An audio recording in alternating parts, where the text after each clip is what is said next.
და ილია ქუხილავა ყოფილა შავშანდელი ბრინჯაოს პრიზიორი, შავშანდი იყო ესეთი ზონითი კატეგორია 86.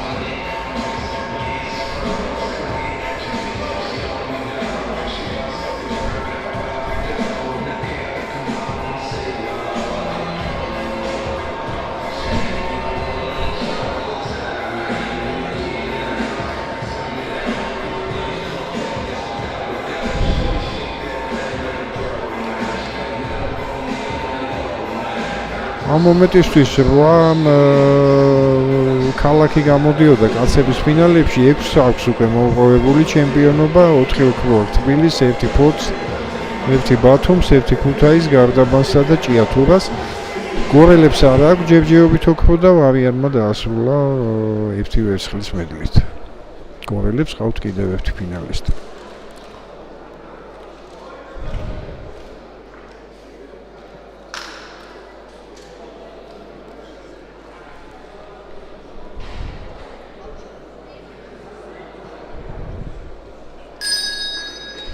პირველი რაუნდი.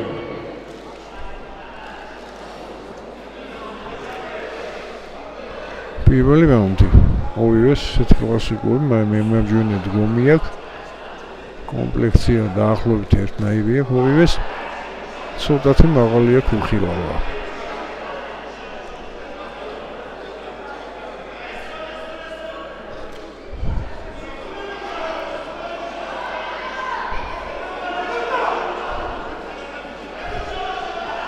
ორივე საშუალო დისტანციიდან ან შორიდან ამჯობინებს ჯერჯერობით ყოველ შემთხვევაში ბრძოლას. მოარტყა ახლა ქუხილავამ მარცხენა.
მოარტყა მარცხენა ხელით წინა ხელით წავიდა შეტევაში ქუხილავა და მიაღწია მიზანს.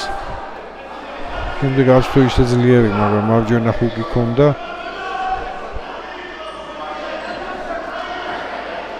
შემდეგ ისეთი გაიშორიდან მოქნეული მარჯვენა მოიგერია იგივე ქუხილავამ.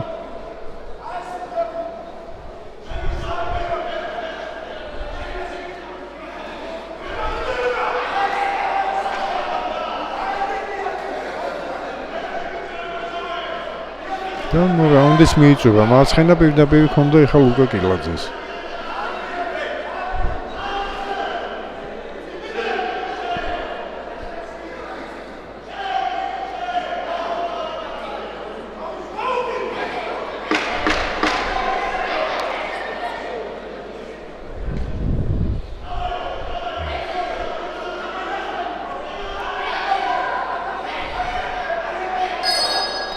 რაუნდის დასასრული საკმაოდ თანაბარი რაუნდი იყო, ნახოთ როგორ შეგვიფასებენ მსაჯები.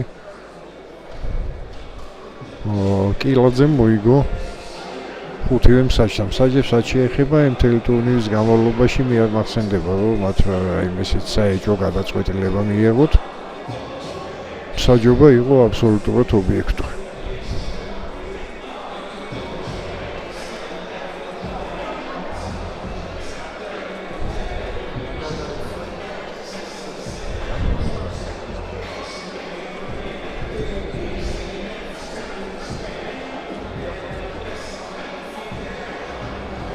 უფრო შემტევი პოზიცია ჰქონდა კილაძეს და ალბათ შესაძლოა მის სწავლობითაც მოიგო მეტი აქტიურობის და მეტი აგრესიულობის სწავლობით პირველი რაუნდი.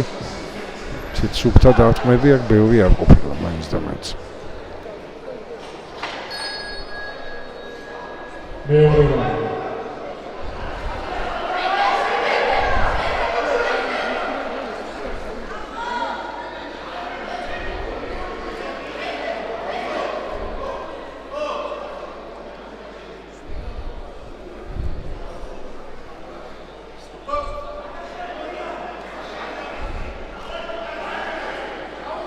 უნდა მოუმატოს ხუხელავამ ხოლმე კონჩეტების იმედად ყოფნა მას არ გამოადგება და თუ ვწდები აქედან თუ კარგად ხედავს სისხლის მოზდის ცხვირიდან ორი მარცხენა პირდაპირ 3 ჰქონდა კილაძეს შემდეგ მარჯვენა დაამატა მეორე რაუნდში უფრო ისე თვალსაჩინო უპირატესობა კილაძეს ანუ ორივეს სისხლის დის ცხვირიდან თუ კარგად ხედავთ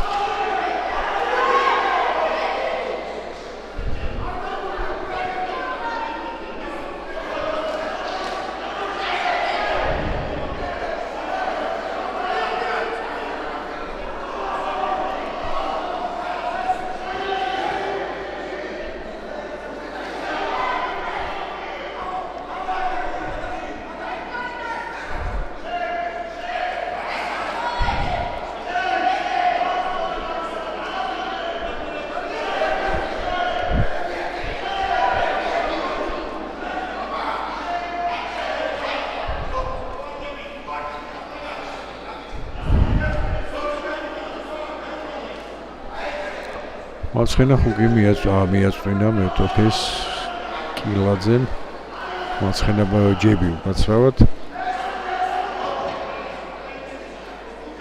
ხო მეორე რაუნდში უფროა კილაძეს უპირატესობა ვიდრე ჰქონდა პირველში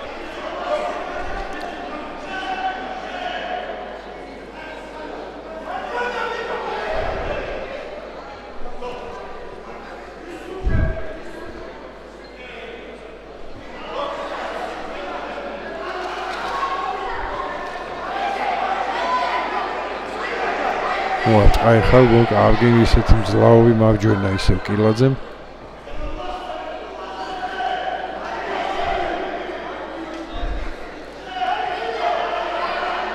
შემდეგ პასუხი ხუხილავასგან თუმცა პირველ რაუნდში უკეთესი იყო ხუხილავა საკუთარ თავზე თორე პირველი რაუნდის კილაძეს მისცეს საჯებმა მეორეც მიიწურა მეორე რაუნდი 10 წამის ავარაუდოდ შედეგი იგივე უნდა იყოს.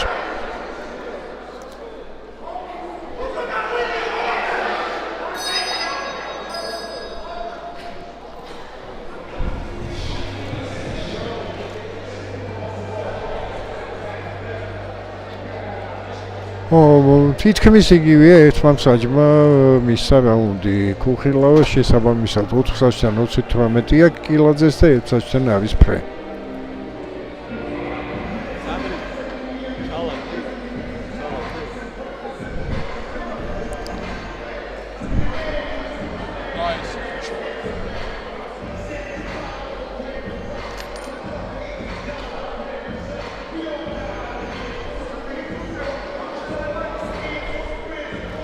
ამ ზონაში არჩილ მინდიაშვილი მიიღებს მინჯაოს მედალს და არ ვიცი ლუკა ბუნტურმა უნდა მიიღოს ან არ უნდა მიიღოს იმიტომ ერთი ბრძოლა მოუწია და გუშინ არ გამოცხადდა ბაღდათელი მოკვრივე და ჩვენ დაგვრჩება ბოლო ფინალი ბოლო ფინალში ემირ ლაზაგოვი და რამილ ისკანდეროვი გავლენ ერთმანეთის წინააღმდეგ თბილისში გორელებს აქვს ამ მომენტისთვის გორელებს აქვს 2 ოქრო და 2 ვერცხლი და 2 ბრინჯაოს მედალი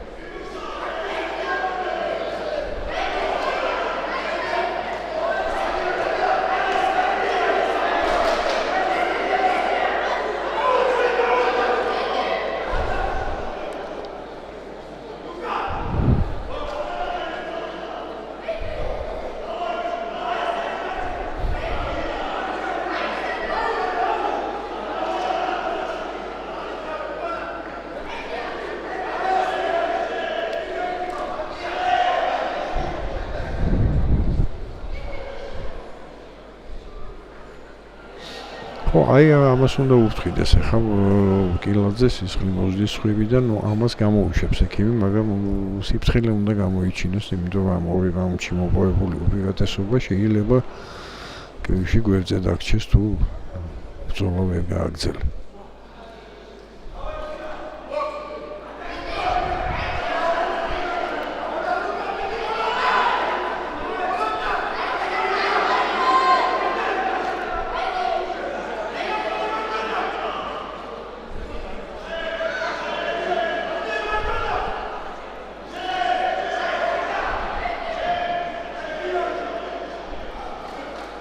კარგი იყო მარცხენა პირდაპირ მარჯვენა ხუკი კილაძის შესრულებით კიდევ ერთი მარცხენა წინახელი ძალიან კარგად მუშაობს კილაძე და ეხლა დააყოლა მარჯვენა ხუკიც ის მესამე რაუნდსაც იგებს სადღაც ესე წუთნახევარი დარჩა ლუკა კილაძის ჩემპიონობამდე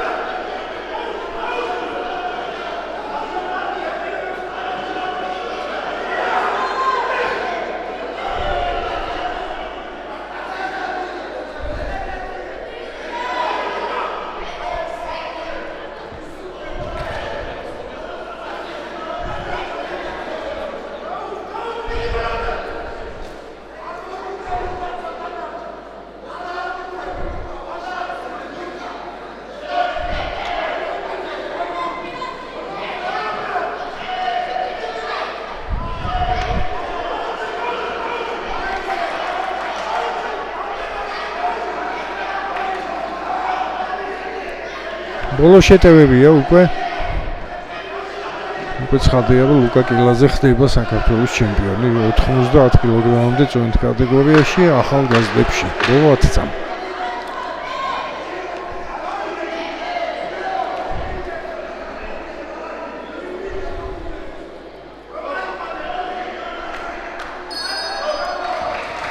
გონგი სავარაუდოდ მესამე რაუნდსაც კილაძე მოიგებს, თუმცა ვნახოთ ის რო ჩემპიონია, ის უკვე უეჭველია.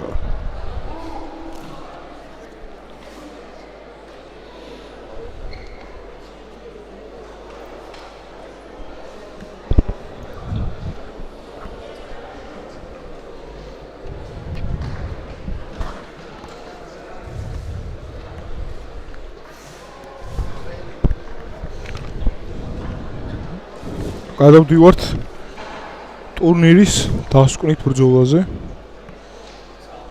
ემირ ვაზაგოვი გორი, რამილ ისკანდაროვი თბილისის წინააღმდეგ. ამ ბრძოლაში გამარჯვება და საქართველოს ჩემპიონის ტიტული. საჯების ერთიანი გადაწყვეტილება. კი ბატონო, 5-0 მოიგო ლუკა კილაძე. მეორე ადგილზე გავიდა ილია ქუხილავა და დაგვრჩა ბოლო ფინალი. ემირ ვაზაგოვი გორი და რამილ ისკანდეროვი თბილისი. მოდით გავიაროთ. მათი გზა ემირ ვაზაგოვმა დაამარცხა რომელ ტყემალაძე მეოთხედ ფინალში მეორე რაუნდში და გუშინ მეტოქის დისკვალიფიკაციის გამო მოუგო ალექსი მგელაძეს თბილისელს. რამილ ისკანდეროვმა დაამარცხა რავილ ალიევი. შემდეგ მესამე რაუნდში შემდეგ დაამარცხა ცოტნე ჭიტაძე საჩხეველი და შემდეგ მოუგო რუსთაველ გიორგი ტეტუნაშვილს. შეხვედრას იმსაჯები რეფერენტ ვასილ შალმოვიძე ქუთაისი, საჯები პირველი მაგიდა ზალჯა ვაძე ქუთაისი, მეორე მაგიდა ნიგზა თბილისს ამ მომენტისთვის აქ 7 ჩემპიონი ყავს ამ აქედან 3 გოგონებში, აქ თბილისელებს ასევე